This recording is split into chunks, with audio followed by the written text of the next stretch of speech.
vamos, si quieren pueden ir haciendo preguntas en el chat, y yo las guardan y vamos a dejar un ratito de, para que puedan hacer preguntas, ¿sí?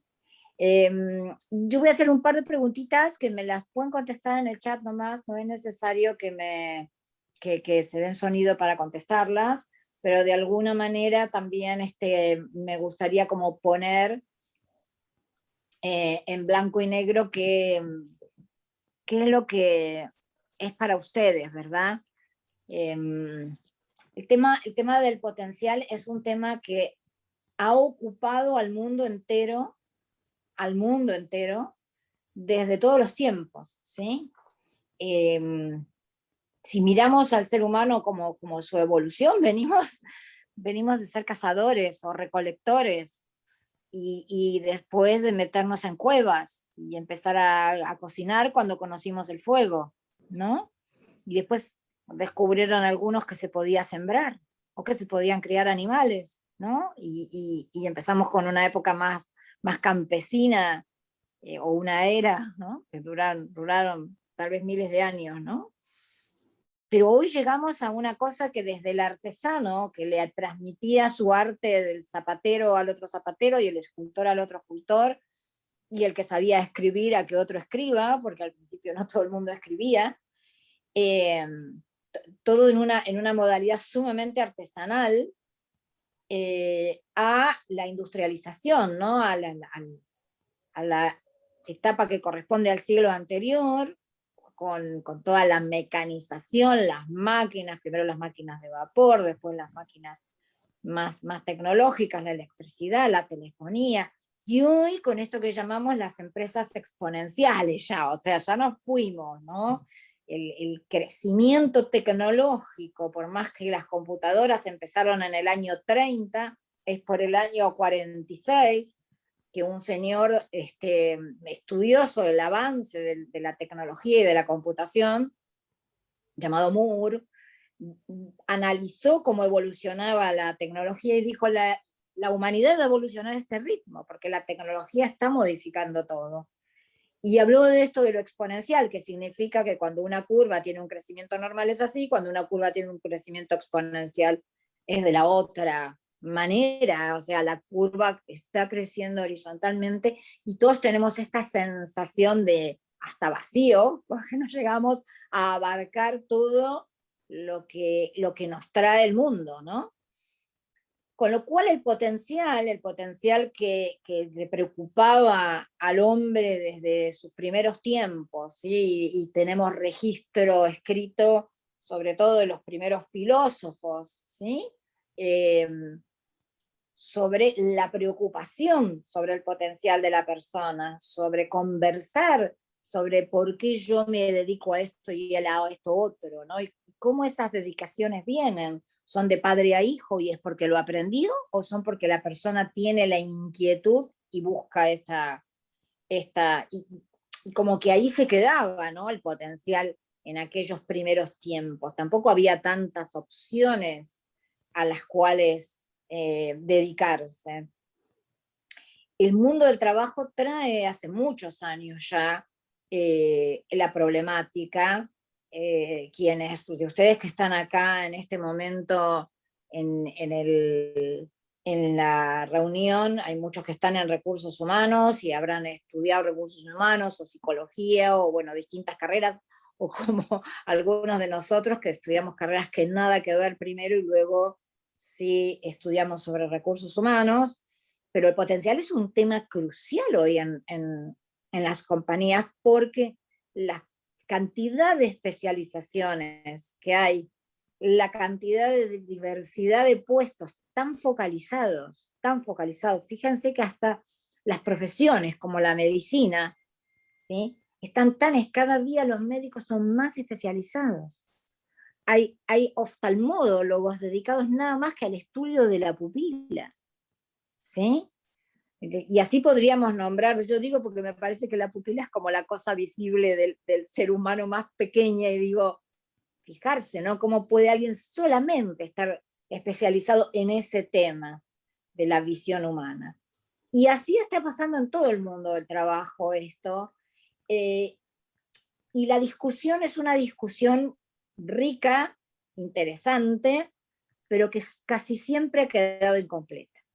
En las primeras tiempos de la implementación, del uso de la evaluación del potencial dentro de las organizaciones, incluso el uso de la evaluación del potencial para la orientación vocacional de un joven, no tiene tantos años.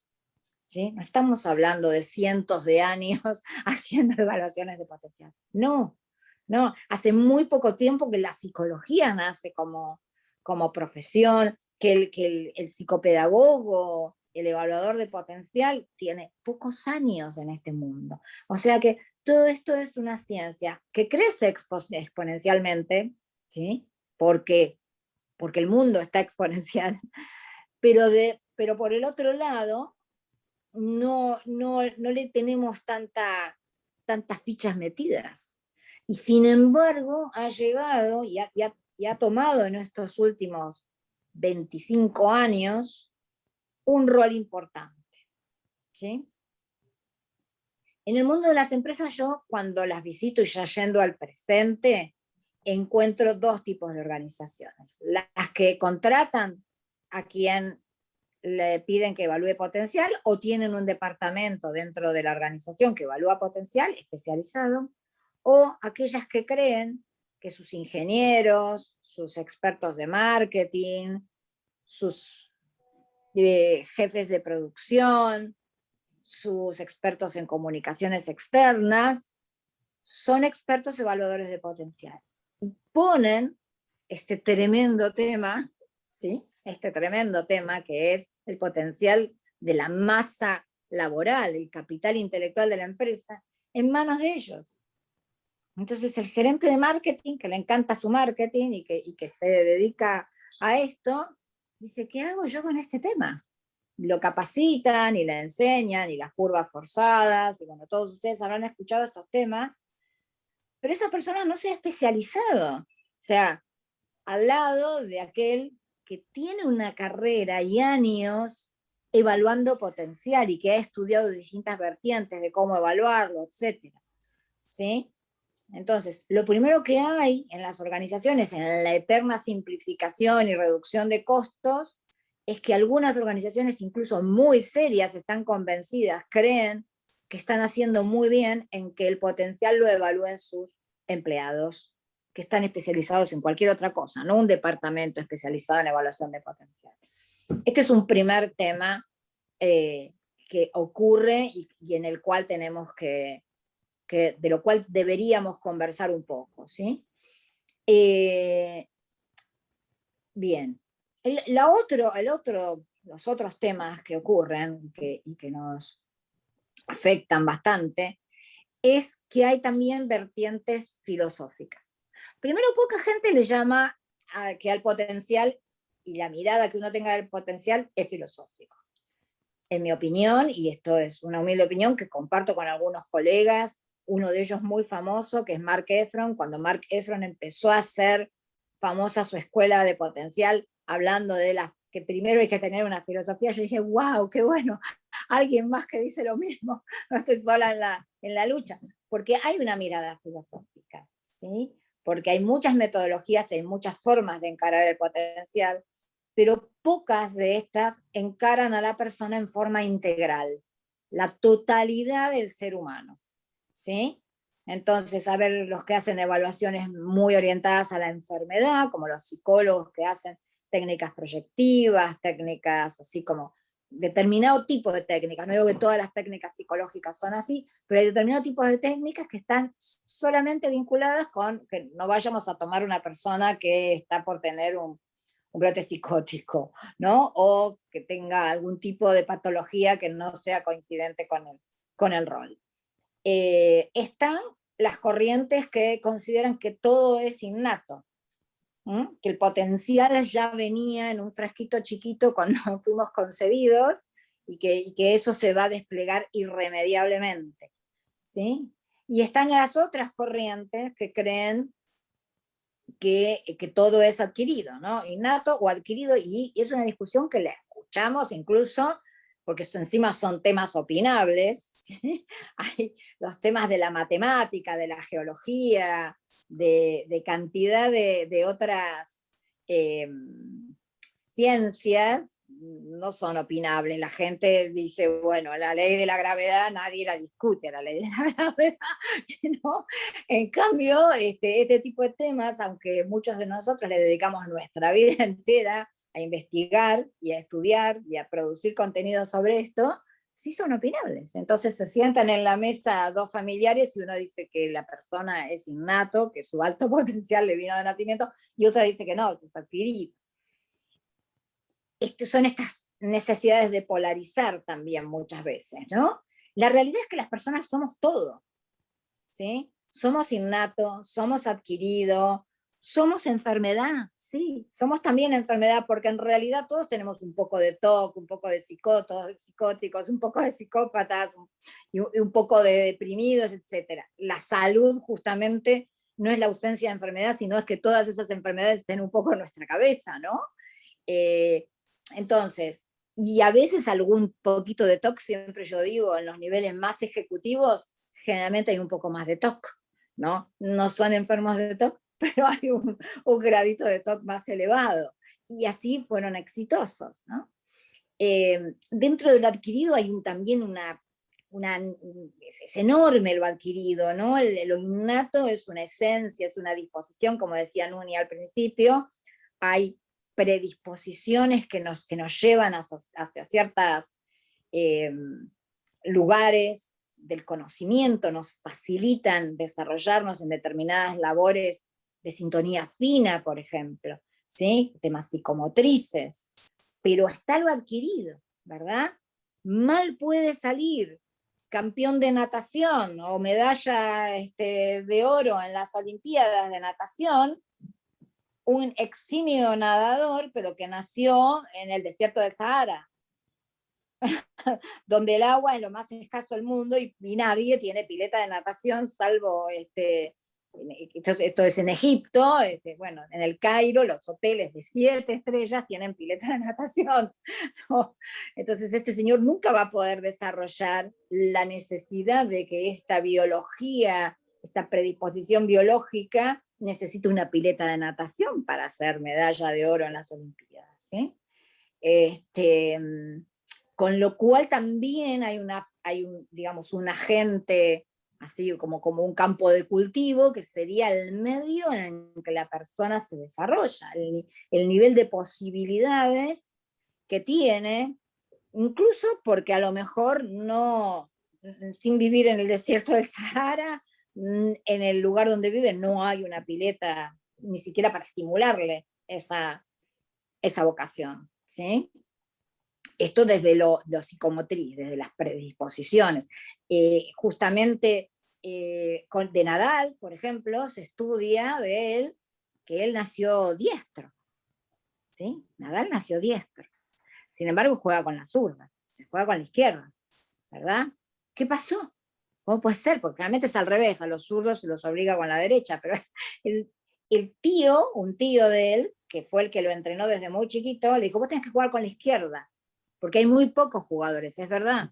Entre el 3 y el 5% de la población es zurda. Entonces hay pocos jugadores de tenis zurdos, entonces si vos jugás con la zurda te ves mejor. ¿Qué le pasa a Nadal? Y ya entro mucho más en nuestro tema y en nuestro corazón. A Nadal lo que le pasa es que hoy día tiene un brazo izquierdo enorme, mucho más enorme que cualquier otro jugador que es innatamente izquierdo, zurdo, ¿sí? Unas piernas enormes, ¿sí? Ha tenido un desarrollo, parece que tiene piernas de rugby, no de tenista, ¿sí? ¿Por qué? Porque ha tenido que compensar con entrenamiento desde muy pequeño esto que no es su habilidad natural, que es ser izquierdo. Entonces, sí, definitivamente el tío tuvo razón, porque es campeón, porque es muy difícil para los que somos diestros jugar con los zurdos, y zurdos hay muy pocos, entonces estamos hasta poco entrenados a jugar con zurdos, ¿sí? Pero aparte, ha tenido una consecuencia terrible, que es uno de los jugadores de tenis que más lesiones ha tenido, pero así en una cantidad enorme, a lo largo de su carrera. ¿Por qué? Porque está utilizando no su mejor potencial, que es la mano derecha, y que a lo mejor si el tío lo hubiera entrenado de chiquito con la derecha, igual salía campeón, ¿sí? Sino que, bueno, con la izquierda, ¿sí?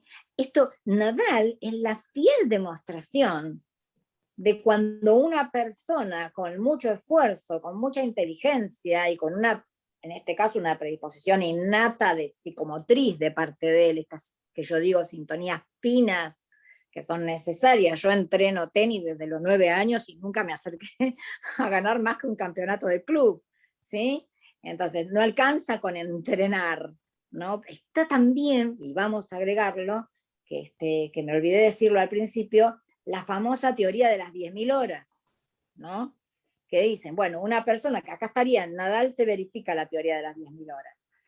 Una persona se entrena durante 10.000 horas, dependiendo de la profesión que busquemos, ¿no?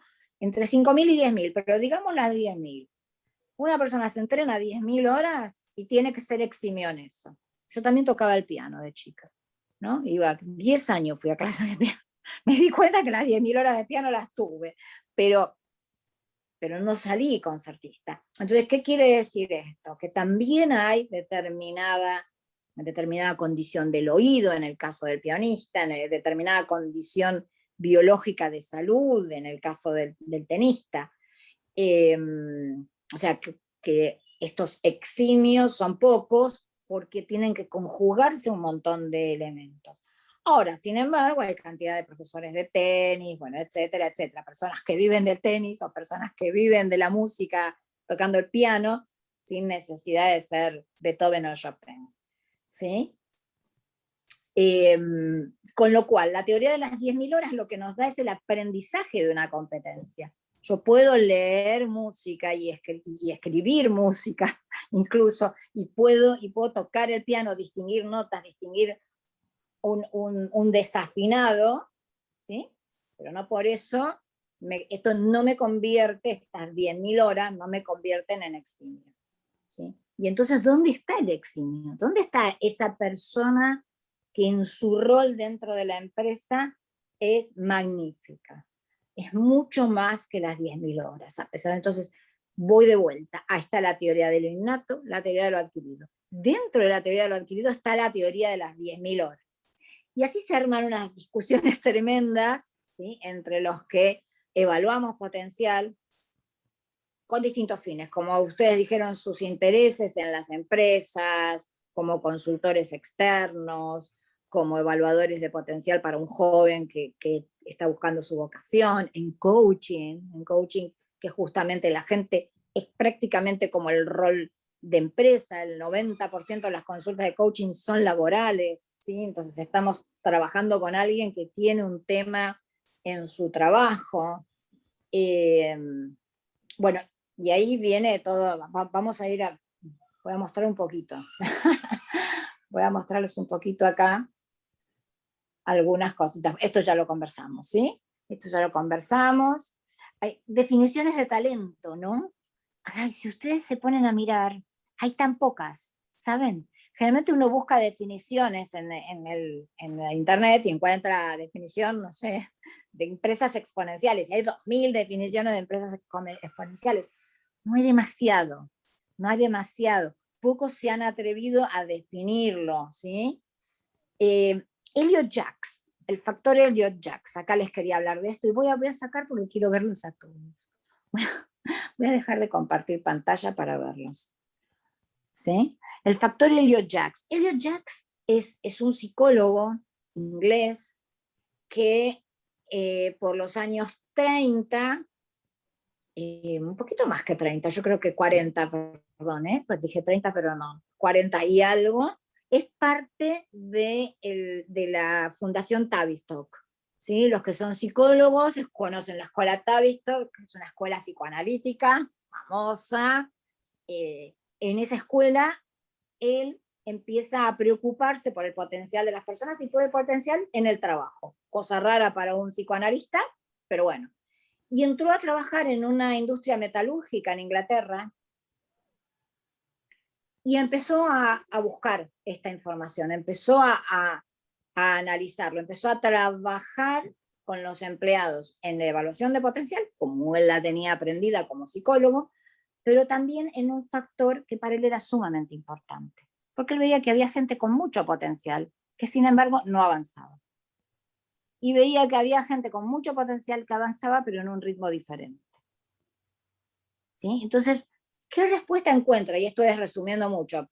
Pueden encontrar libros de Elliot Jaques, cantidades de ellos. El primero que hay que leer es La organización requerida, ¿sí? Porque ahí es como, sería como su diccionario, ¿no? Ahí están todos sus conceptos. Lo que él descubre es que la capacidad de ascender en las organizaciones, la capacidad de ser supervisor, la capacidad de ser gerente, de ser director y luego tal vez CEO y luego tal vez vicepresidente regional y por qué no el presidente del mundo de una organización, ¿sí? Algunos de nosotros por ahí nos pudo haber tocado. Yo trabajé en una organización donde en su momento tuve a cargo la carrera de alguien que después fue el presidente mundial de Ford, ¿eh? Mark Fields, ¿sí? Entonces, hay gente que llega, claro, imagínense cuántos contaremos por año, muy pocos, ¿no? Tremendas compañías, tremendas responsabilidades, generalmente no duran mucho tampoco, están 3, 4 años y ya viene el próximo, ¿sí? Entonces, lo que Elliot Jaques descubre, ¿sí? Y sobre lo que muchos de nosotros trabajamos, es que hay factores determinantes sobre la velocidad en la que la carrera de una persona se despliega, o sea, a qué velocidad la persona llegó a supervisor, a qué velocidad la persona llegó a gerente, a qué velocidad llegó a director, y a qué edad necesitaríamos que llegue a ser el CEO de Ford, porque no lo queremos tan viejito, lo queremos con cierta energía, ¿sí? Desplegando esta, ¿no? Entonces, por eso llegan pocos, ¿sí? De nada nos sirve que la persona llegue a su capacidad de CEO a los 80, lo necesitamos un poco más joven ahí adentro. Tal vez las próximas generaciones a los 80 lleguen, a lo mejor llegamos nosotros, Jorge, Juanita, pero hoy en día se espera algo un poco más joven todavía, ¿sí? Entonces, lo que él descubre son los factores que hay que analizar. Hay 2 técnicas que él desarrolla y populariza, lamentablemente en pocos países. En Argentina o sea, la mayor parte de nosotros sabemos quién es Elliot Jaques. Yo lo conocí porque estuvo en Argentina en un momento por una empresa que él asesoraba, ya mayor, ya era un señor grande. Eh, y las 2 técnicas tienen que ver, una con el potencial de la persona, ¿sí? ¿Qué potencial tiene esta persona y qué velocidad? Porque a lo que a él más le preocupa, dice, el qué, bueno, vamos viendo, pero en qué velocidad esta persona va a desplegar y va a llegar a cierto nivel de desarrollo. Y si esa curva es más exponencial o es una curva más aplanada, ¿sí? Con un nivel de asertividad altísimo, altísimo. La otra técnica que él desarrolla es para evaluar puestos. En los dos casos hay un foco importante en saber, ¿sí?, a qué velocidad se necesita llegar a este puesto, ¿sí?, y a qué velocidad la persona se va a desarrollar. Este es lo que yo llamo el factor Elliot Jaques, ¿sí? Bien. Vamos, entonces vuelvo al PowerPoint, ahora que los vi a todos, porque entraron muchos así. Vamos a ver acá. Bueno, de lo innato, de lo adquirido ya hablamos, ¿no? A ver, también hay un tema, ¿no? Están los factores ambientales, está el factor del estímulo. Otro tema muy importante y que para nosotros en Talentum, y ya me voy metiendo un poquito más en Talentum propiamente dicho, está el fluir. Mihaly Csikszentmihalyi es un científico que investigó sobre las sensaciones del fluir de las personas. Él investigó en esta sensación del fluir concretamente, esperando encontrar lo que en su momento Maslow había llamado la experiencia óptima. la peak experience. Y lo que encuentra son una cantidad de elementos que configuran, ¿sí?, el fluir. El más importante, el que coincide con todas las personas, es que el tiempo pasa y uno no se da cuenta. ¿Esto qué es? El tiempo es como que se hace corto en vez de largo. Cuando uno está haciendo tareas que no le salen bien, que no le son fáciles y no le son motivadoras, porque está la parte, y ahí vamos, ¿no?, la parte innata, la parte biológica, lo que la posibilidad de la sintonía fina que tenemos para determinado tipo de tareas, y está la parte de la motivación, que son nuestros valores, que son incluso nuestras formas de hacer las cosas, ¿sí? Donde entra el factor voluntad. El factor voluntad es un factor aprendido. Y es un factor aprendible. Muchas veces el factor voluntad no actúa por falta de motivación, ¿sí? Aparece la motivación y de golpe el factor voluntad se despliega de una manera con una persona que uno dice, increíble. El factor voluntad también tiene el otro efector en lo innato, porque cuando a la persona se le pide que haga bien aquello que le es difícil, ¿sí? El autor mencionado de Juliana es Mihaly Csikszentmihalyi. Si vos pones Mihaly con M-I-H-A-L-Y, el apellido aparece solo, porque es dificilísimo de escribir. Por ahí Jorge lo tiene a mano y lo pega ahí en el... Su primer libro es Fluir, Juliana. Su primer libro es Fluir, y él investigó esta sensación del fluir en las personas en general. Su segundo libro, que salió 10 años después que el primero, y que fue otros 10 años de investigación, es Fluir en los negocios. Y lo que él investiga ahí es concretamente la sensación del fluir en las personas y cómo una persona puede fluir trabajando. La falsa creencia de que trabajar es un pesar, ¿no? O sea, la falsa creencia judeo-cristiana de que ganarás el pan con el sudor de tu frente. Entonces, si no estoy sufriendo, no me pagan o no cobro. Bien, ahí vamos. Y entonces, ¿qué proponemos nosotros con Talentum, ¿no? ¿Cuál es nuestra propuesta a la necesidad concreta? Ay, se dio. A la necesidad concreta respecto de, ahí estoy buscando para mostrarles, perdón, ahí vamos, ajá, bien.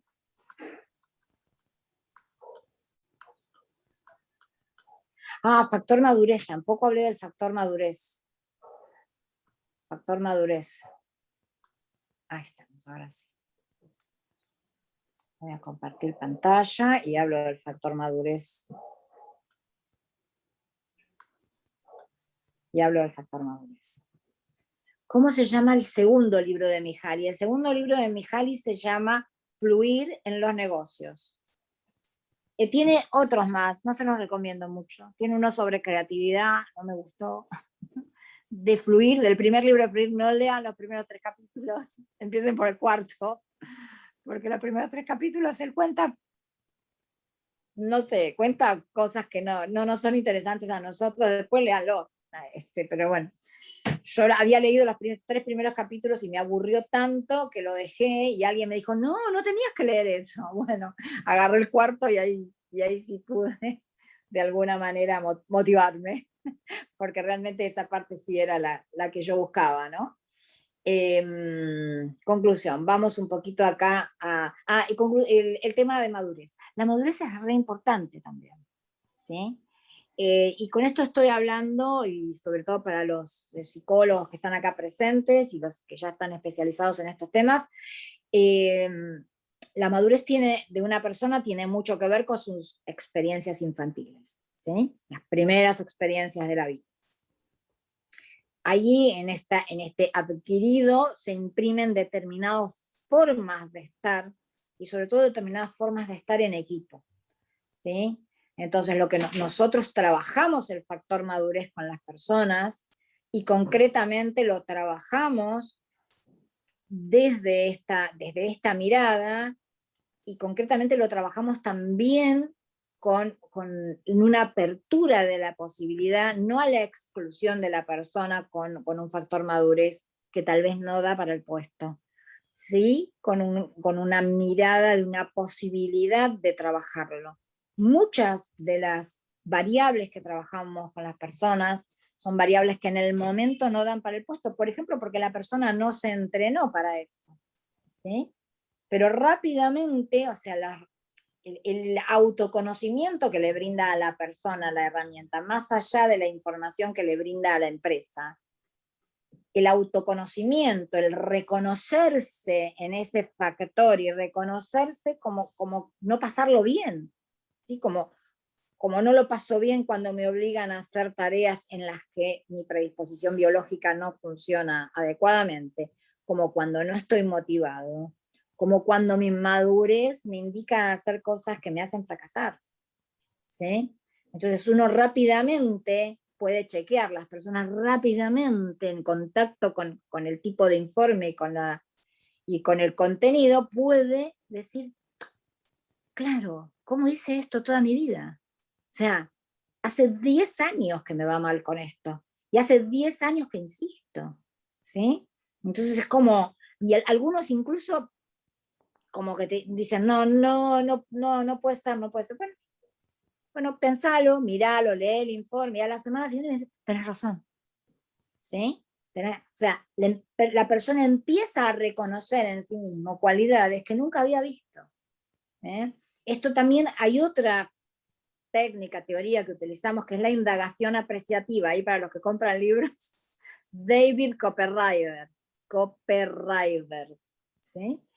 David Copperrider, que es de la Sloan, la escuela Sloan, ¿sí? de negocios, hace unos 25, 30 años, desarrolla desde los conceptos de la psicología positiva, ¿sí? Desde la psicología positiva, él desarrolla esto que lo llama appreciative inquiry, que es indagación apreciativa.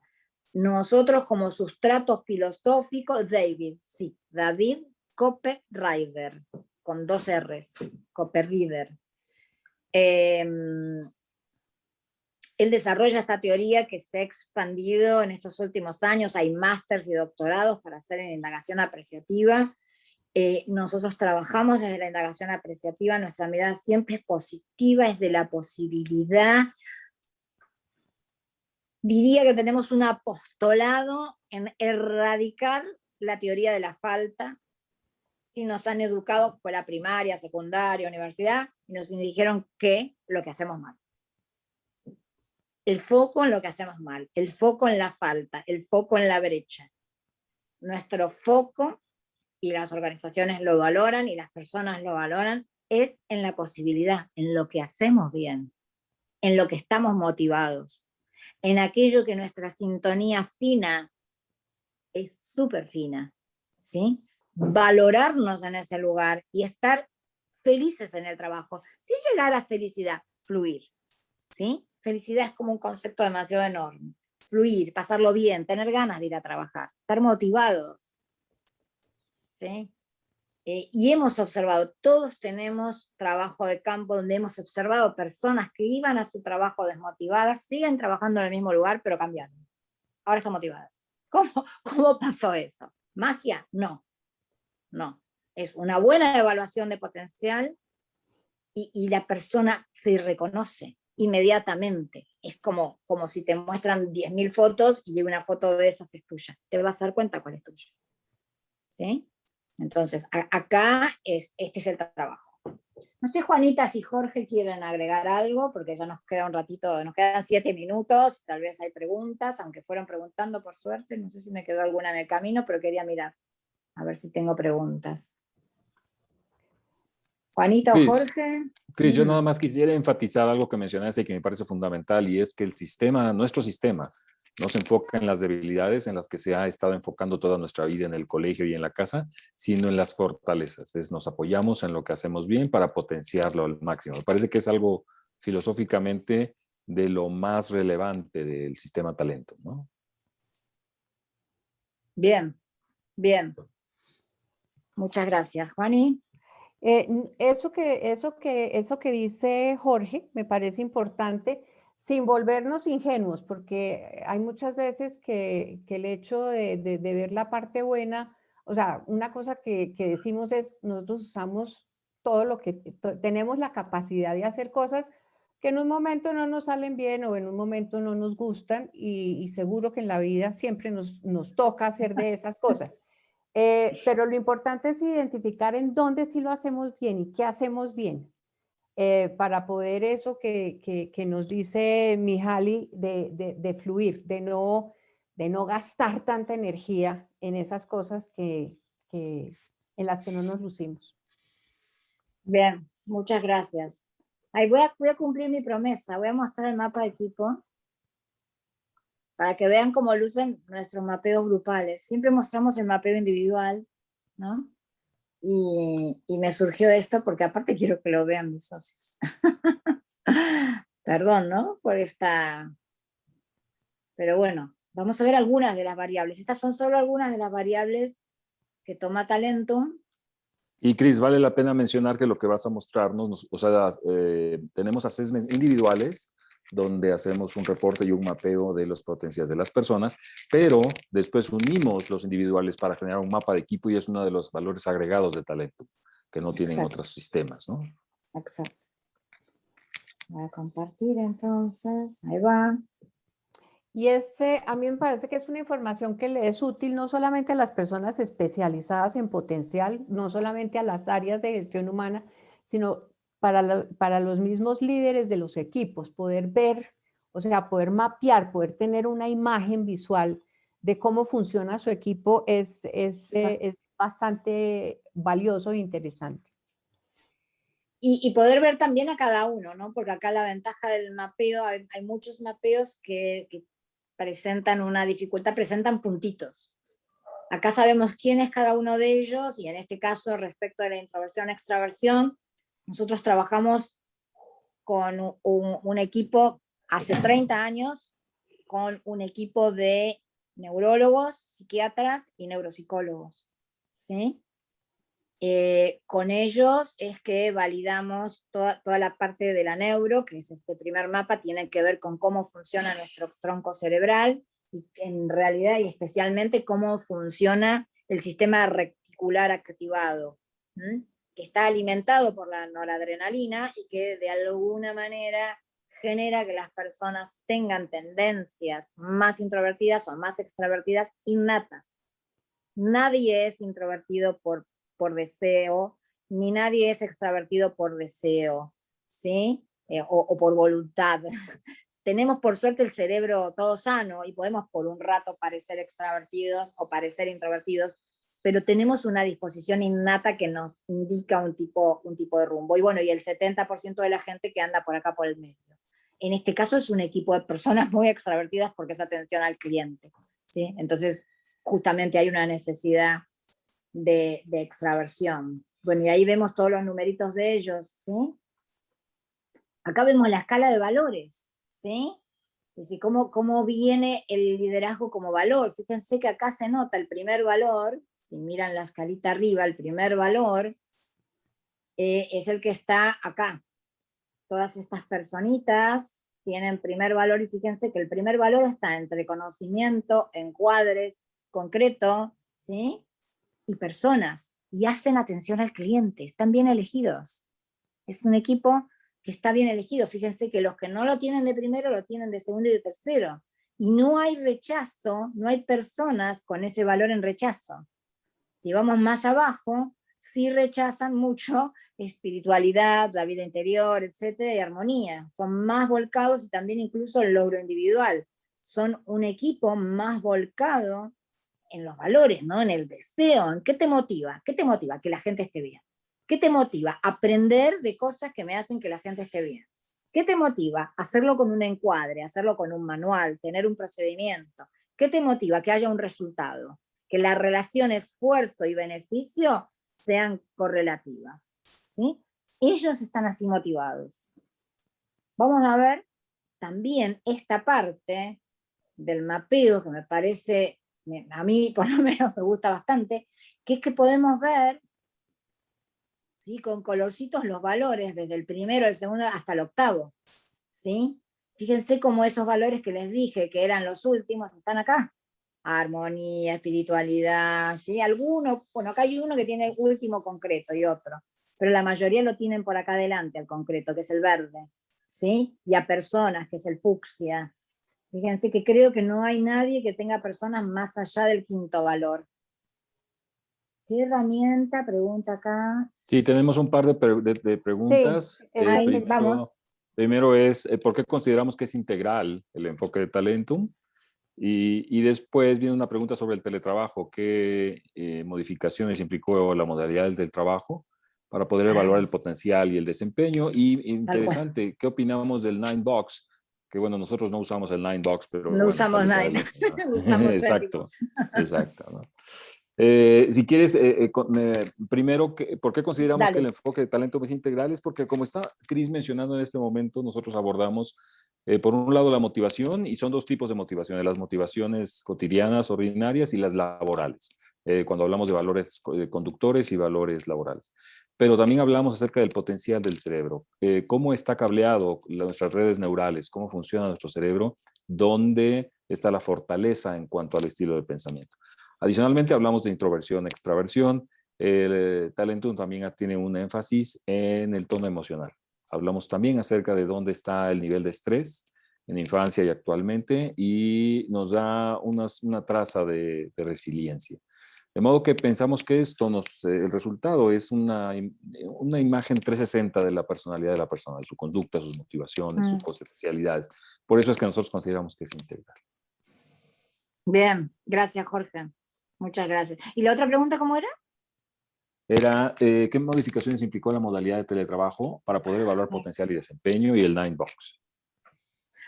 Y a ver, bueno, para mí, en mi opinión, y acá Jorge y Juanita opinen, en mi opinión, los que somos un poquito más introvertidos, si miramos la escala de introversión-extraversión, o sea, tronco cerebral, estamos disfrutando enormemente de esto, porque el Zoom, el trabajo, el teletrabajo es un trabajo, en definitiva, más introvertido. El Zoom es introvertido. Acá no hablamos dos personas al mismo tiempo porque nadie entiende nada. Habla una persona por vez. Eso es un trabajo introvertido. Es un estímulo a la vez, ¿sí? Entonces, toda aquella población introvertida, que puede ir desde los balanceados hasta los muy introvertidos, que estaríamos en la mitad de la población, están felices con el Zoom. La otra mitad, y en la medida que avanzan en la curva de Gauss más hacia la extraversión, no lo están pasando bien, y no lo van a pasar bien nunca porque todavía no se inventó la tecnología que nos permita, o sea, estas tecnologías son como el teléfono, monocanal. Si ustedes hablan por teléfono con alguien y hablan los dos al mismo tiempo, nadie entiende nada, mucho menos si hablan 5 al mismo tiempo.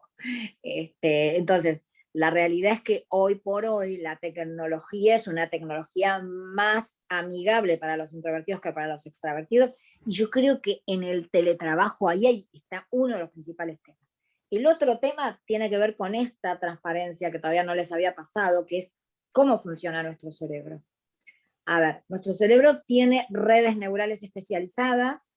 Acá estamos viendo el cerebro de un equipo. Obviamente cada uno de ellos tiene su mapita personal. Estas áreas especializadas indican formas de procesar la información, y lo que ha descubierto la década del cerebro, lo que se descubrió durante la década del cerebro, es que las personas nacemos con una de estas 4 redes, que esto es una metáfora, las redes son totalmente entrelazadas, las redes neurales no tienen así casilleritos, pero bueno, estas redes especializadas de alguna manera tienen 4 grandes especialidades. Según qué especialidad uno tiene una tremenda debilidad y algunas otras menos menos débiles, ¿sí? Según el paradigma, como decía hoy, de trabajar, ganarás el pan con el sudor de tu frente, deberíamos trabajar de la que peor hacemos, así sufrimos mucho, ¿no? Pero bueno, concretamente, el estilo empático, que es este que está acá, que nosotros le llamamos cuadrante 3, pero que son personas nutritivas, que tienen profesiones del toque, ¿sí? Son masajistas, son kinesiólogos, son osteópatas, son bioenergetistas, pero también son pediatras, porque tocan al bebé, atienden al bebé, ¿sí? Y saben qué enfermedad tiene. Díganme cómo el bebé le dijo me duele la panza, o cómo el bebé le dijo me parece que tengo agua en el pulmón. ¿Sí? O sea, la realidad es que la percepción, yo digo que estos empáticos, y voy a contestar el teletrabajo con esto, tienen como una fibra óptica que los une a la humanidad. Entonces, me junto con Juanita y esa fibra óptica me dice, Juanita hoy tiene una preocupación. Y me junto con Nuni y me veo con Nuni y está feliz. Nuni, contame por qué te veo tan exultante, ¿sí? O sea, tenemos como un detector de lo que le pasa al otro. Entonces, este estilo necesita interactuar. Por más que acá podemos percibir el ritmo de respiración, el entusiasmo, etcétera, podemos percibir mucho, y hay muchos psicólogos, la mayor parte de los psicólogos están acá, que están trabajando en Zoom, ¿sí? Y funciona, pero necesitan tocar. Son ese tipo de personas que dices hola y te dan la mano y aparte de darte la mano, con la otra mano te agarran el brazo, ¿sí? Necesitan tocar, necesitan percibirte, necesitan estar con vos. Entonces ellos también están sufriendo mucho, ¿sí? Diría que de esta población, de cómo funciona nuestro cerebro, estas 4 grandes redes neurales, esta es la que más está en problemas con el teletrabajo. Y bueno, y de paso les cuento qué hacemos también, dentro de lo que sacamos cómo funciona y cómo funciona en la infancia, porque muchas veces las personas funcionamos de una manera en la adultez y de otra en la infancia, y bueno, ahí también todo un trabajo sobre los datos. Acá lo que podemos ver es el promedio de ellos, ¿sí? Cris, y perdón que te interrumpa, también hay una pregunta en términos de qué usamos para medir cada factor, y en realidad lo que hacemos es un cuestionario en línea que se resuelve entre 40 a 60 minutos, pero la relevancia que tiene el cuestionario es que no habla de cuestiones hipotéticas, sino realmente de cómo es que estamos usando el cerebro, no es hipotético, y creo que eso es relevante respecto a otros instrumentos, ¿no? Exacto. Yo quería hablar también sobre esto del teletrabajo. Yo creo que en la medida en que nosotros nos conozcamos, digamos esto que cuenta Cris, los que somos o los que son cuadrante tal, se les dificulta esto, se les facilita aquello, si soy introvertido, si soy extravertido, cómo organizo yo mis escalas de valores. En la medida en que yo conozca eso de mí misma y lo conozca de los equipos con los que yo trabajo, me va a ser mucho más fácil manejarlo en situaciones como por ejemplo la pandemia o en crisis en la organización.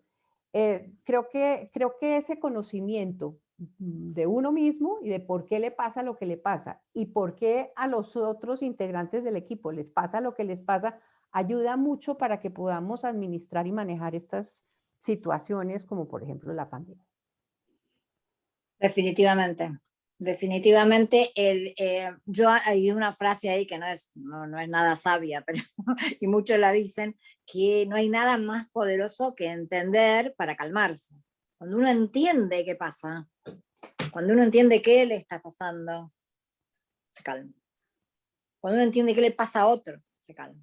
¿Sí? O sea, lo que más nos inquieta es desconocer qué pasa, que lo que pasa en sí mismo. Cuando se entiende, o sea, para esto hemos desarrollado esta corteza cerebral para entender, ¿no? Y nos es crucial, ¿no? Entonces, al de entender, no es que pasa a ser mejor la situación, pero la entiendo. La puedo explicar. Y la puedo intervenir, ¿sí? Tal cual. Y autointervenirme también, ¿no? Por ejemplo, el extravertido dice, voy a tener 10 Zooms hoy, bueno, voy a escuchar música a todo volumen y voy a usar mi extraversión en todo el otro del tiempo, el resto del tiempo, ¿sí? Y el introvertido al revés, el introvertido cuando se ve sometido a mucha interacción, necesita después bajar la campana del silencio y quedarse con su libro, ¿sí? O nada, o meditar, ¿sí? Ahí quería hacer de alguna manera, mostrarles, déjenme un segundo, por ahí, documentos. O un Una perfil pregunta, individual. Cris. Ya veo que mis socios me van a retar. Tenemos una pregunta que dice, ¿me pueden ampliar lo de cómo funciona el cerebro contra el hipotético con un ejemplo? Yo no entendí la pregunta, pero... Ampliar lo de cómo funciona el cerebro contra hipotético, con un ejemplo. Contra el puesto hipotético. No sé si es contra el puesto o se refiere al cuestionario. ¿Cómo es que formulamos las preguntas? No Esa sé. pregunta la está haciendo María Fernanda, no sé si nos la puede ampliar un poquito más. Sí, es lo del María Fernanda. cuestionario. Se refiere a la estructura del cuestionario. Cuando yo ¿Cómo mencioné preguntamos? que... Sí, Exactamente. claro. Claro, cuando preguntamos por motivadores, concretamente te preguntamos por en lo habitual que te motiva, en el día a día que te motiva, ¿sí? Deberíamos mostrar, espera que te muestre un poquito y te vas a dar cuenta, María Fernanda. Pero quiero encontrar... Ya estamos sobre la hora, Cris. Sí, claro. Yo creo, Cris, para que a María Fernanda yo le puedo mandar el cuestionario para que lo conteste de una vez. Claro, quería encontrar uno de los nuestros, pero no me sale. La desventaja de estar con la computadora nueva, que todavía no está toda la información.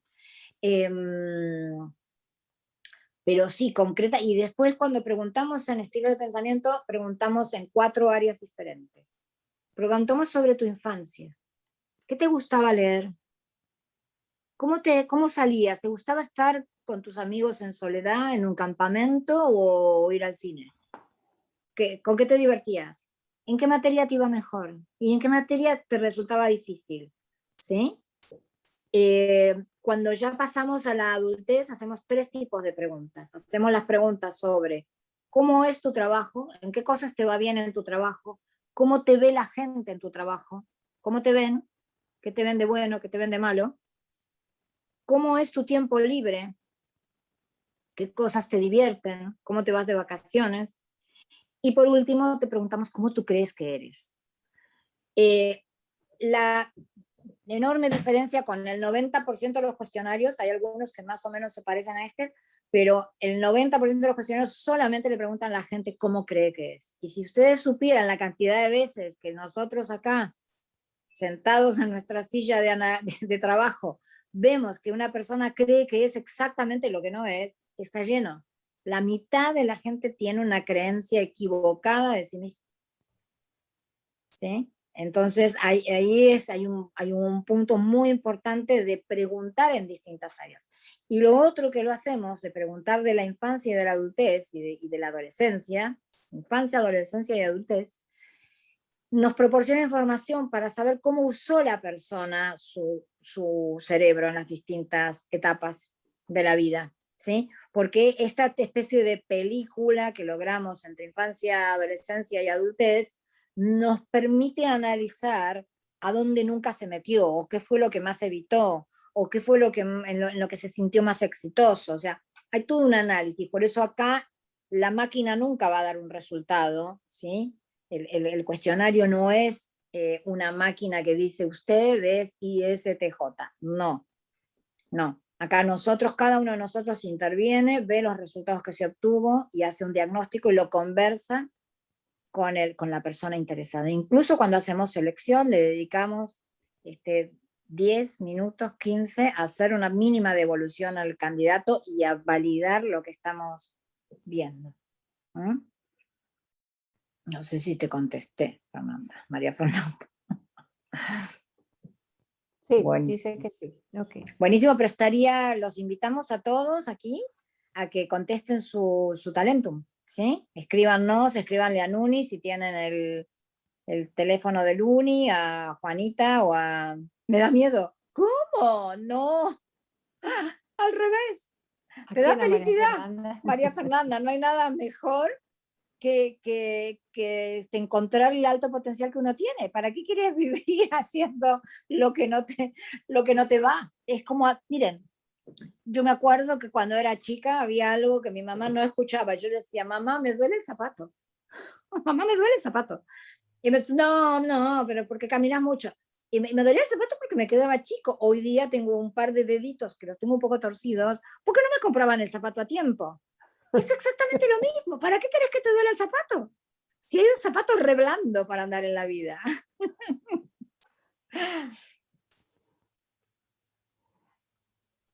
Bien, ¿alguna otra pregunta? ¿Aprendieron algo? ¿Qué se llevan? El objetivo era que aprendan sobre evaluación de potencial. A ver, ¿qué se llevan? Una palabrita. O Y lo qué dejamos. inquietudes se llevan. También es interesante. También, lo que quiera. ¿Qué inquietudes se llevan? Lo que quiera. Se quedan? Sí. ¿Qué inquietudes despertamos? Ok, gracias Alberto. Y dinos una palabrita, si te gustó. Bien, mil gracias María Fernanda. Gracias Margarita.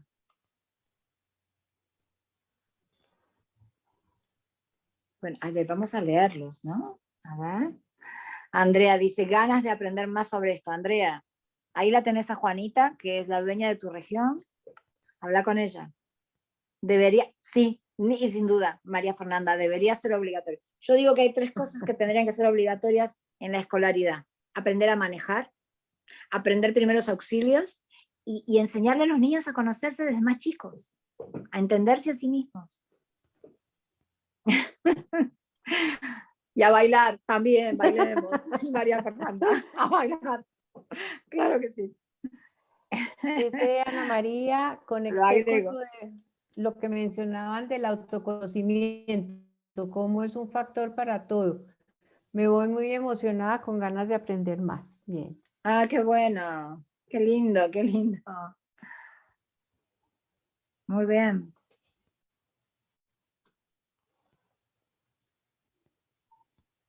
Muy bien, bueno, y no se van, ¿eh? Cuando preguntan cuándo empieza el próximo, bueno, tenemos otros, A María Fernanda. sí, correcto, ¿no? ¿En Que abril? webinars, en realidad cada webinar que hacemos es más o menos la misma temática, más bien aquí el desafío sería la certificación Talentum User, que es algo que nosotros iniciamos pronto y que es un proceso de un mes, más o menos, donde explicamos las generalidades y no solo las generalidades de Talentum, sino el fundamento, de dónde viene cada uno de los elementos, qué son los valores, qué son las redes neurales, etcétera. Nuestra certificación empieza, ¿cuándo, Cris? En abril, el día exacto no está, pero bueno, los primeros días de abril. ¿Sí? Pero Todos los tomamos que la quieran venir. inquietud de María Fernanda que quiere Sí. participar Andrea es para muy invitarla. económica. No es un problema el costo para nadie. ¿Sí? Es muy económica esa formación. Ana María y María Fernanda nos están mostrando interés en la certificación. Ok. Nuni les contesta, cada uno de sus contactos le va a responder. ¿Sí? Y hay regalitos para los que vinieron hoy, así que los tenemos ahí muy anotados. Y gracias por acompañarnos. Ok. Muchas gracias. Gracias a todos. Nos vemos.